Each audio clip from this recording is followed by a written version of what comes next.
Estamos no 26º episódio do Conecta,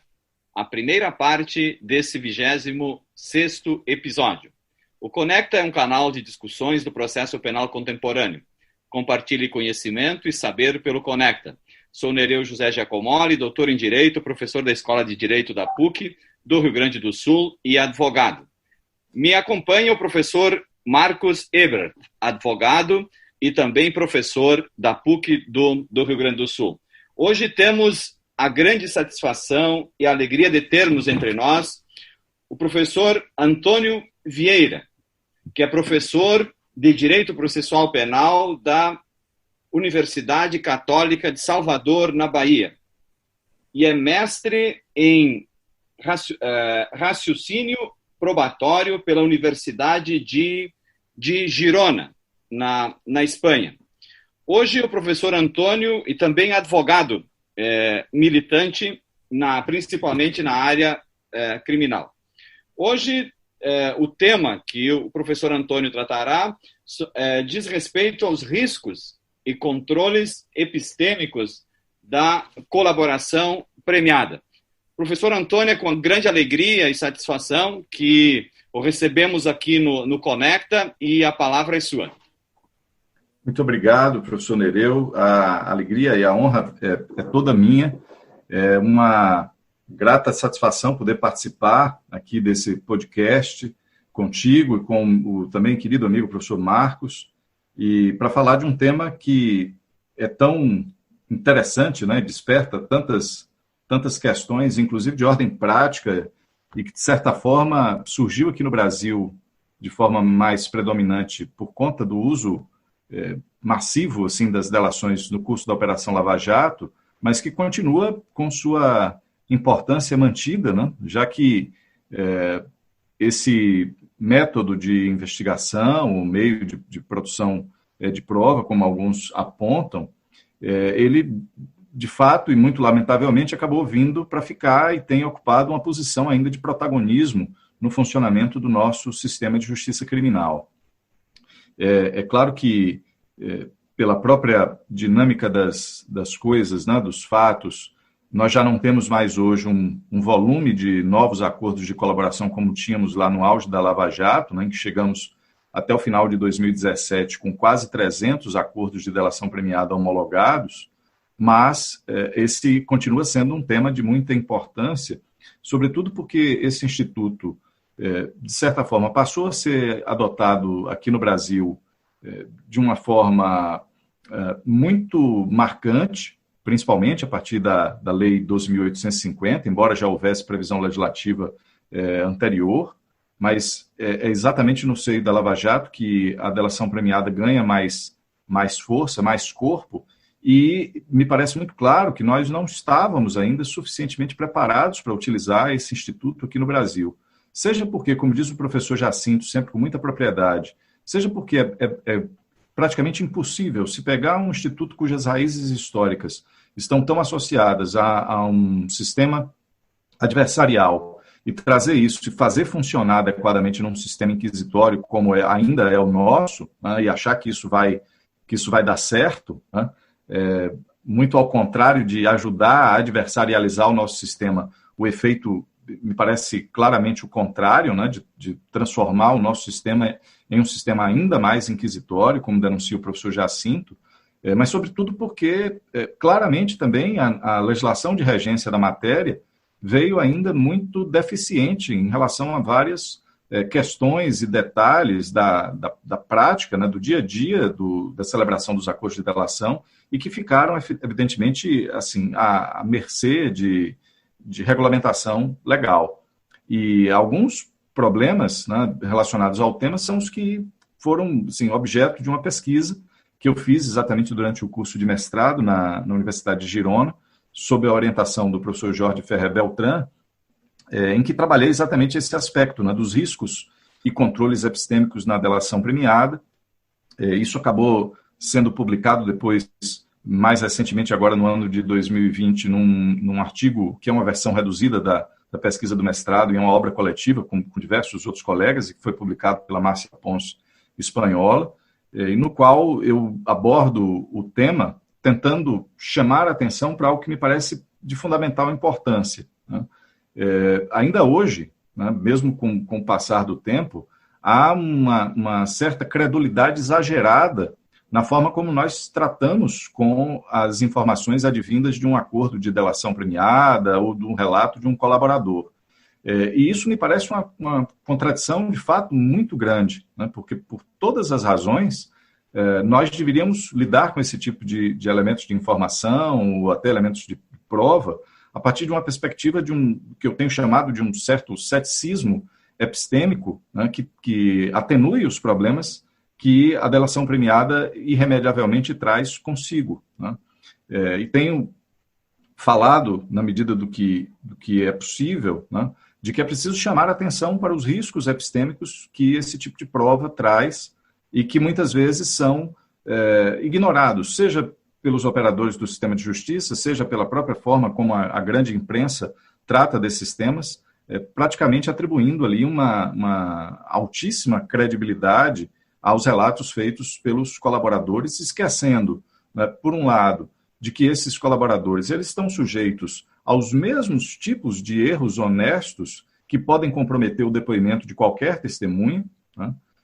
como também pela própria dinâmica e a natureza da negociação, da forma como esses acordos são entabulados, há um risco até de relatos falsos, de que essas pessoas tragam informações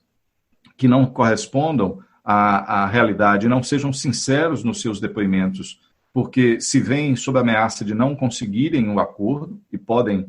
fazer aquilo que o Alexandre Moraes da Rosa chama de doping, né, ou de quebra do fair play na delação premiada, seja também porque há um risco muito grande de haver, por parte de quem valora esse tipo de relato, né, um certo risco de sobrevaloração, seja ela epistêmica, seja ela semântica, na linha do que a professora catedrática de Direito Processual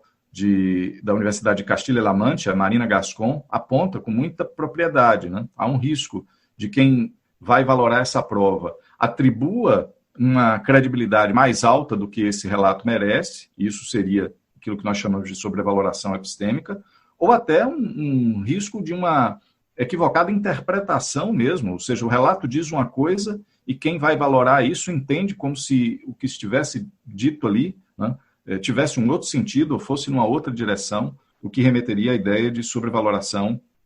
semântica. E o fato é que, até hoje, me parece que nós não estamos bem preparados para lidar com esses tipos de risco, né? E eu acho que esse é que é o grande desafio que esse tema oferece. Professor Antônio, uma satisfação tê-lo aqui no Conecta, nesse episódio 26, em que na primeira parte nós estamos trabalhando um pouco desses desafios epistêmicos ao redor da delação premiada. E se no Brasil nós temos poucos estudos sobre as falsas confissões,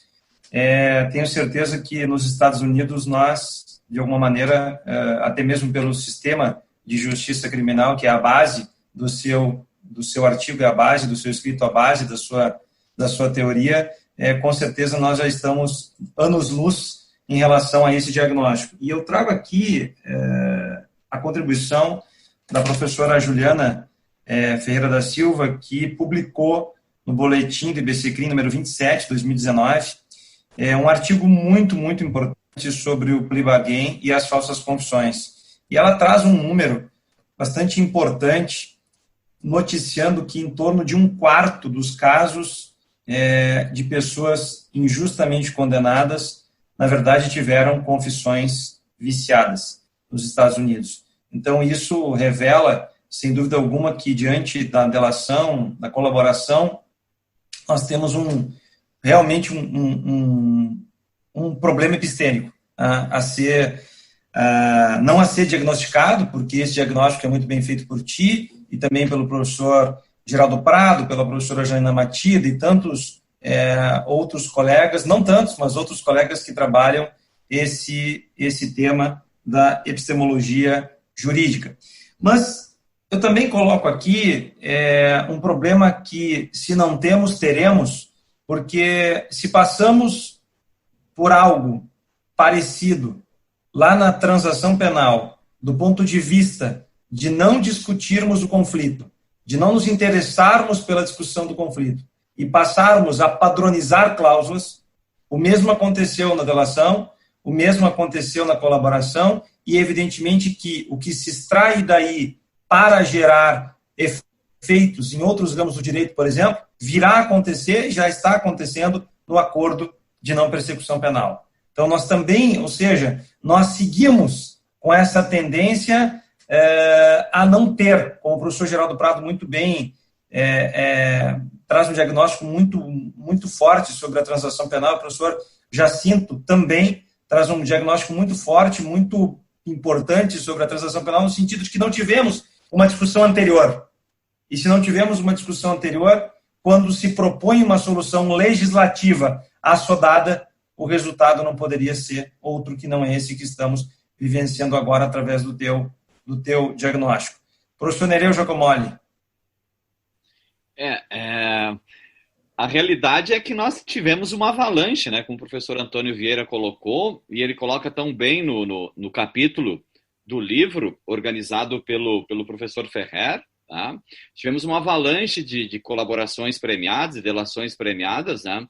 E o risco, realmente, um dos riscos, são tantos, né, é de se tornar esta prova como uma prova tarifada, uma prova indiscutível, né? A prova oral, né, o depoimento, a declaração, e claro que deve vir aí secundado por outros meios para que essa prova seja válida, né? Mas se torna praticamente uma prova tarifada, uma prova superior a qualquer outra prova, né? Então o risco realmente de que se está levando um conhecimento ao processo, um conhecimento verdadeiro e completo, né? Ou é um fragmento do acontecimento do mundo fático, né? O que nós temos no processo, realmente, a gente convenciona que o que está é uma verdade, né? Que é realmente o que aconteceu no mundo dos fatos. Mas o que é levado para o processo, todos sabemos que lidamos todos os dias com o processo penal, é um fragmento dessa realidade, né? E essa realidade se passa por uma convenção jurídica como se fosse o que realmente ocorreu no mundo dos fatos, né? Então, nós temos aí um não processo, né? Um processo com uma realidade mais fragmentária do que nós já temos, né? Então, um risco bastante relevante, o professor Antônio Vieira chama a atenção de vários riscos, né? Nesse seu artigo, que nós podemos debater mais no próximo episódio, no episódio 27, né, ou a segunda parte do episódio 26, né, sobre outros riscos, né, da colaboração premiada, né, que é, como o professor Antônio coloca no artigo,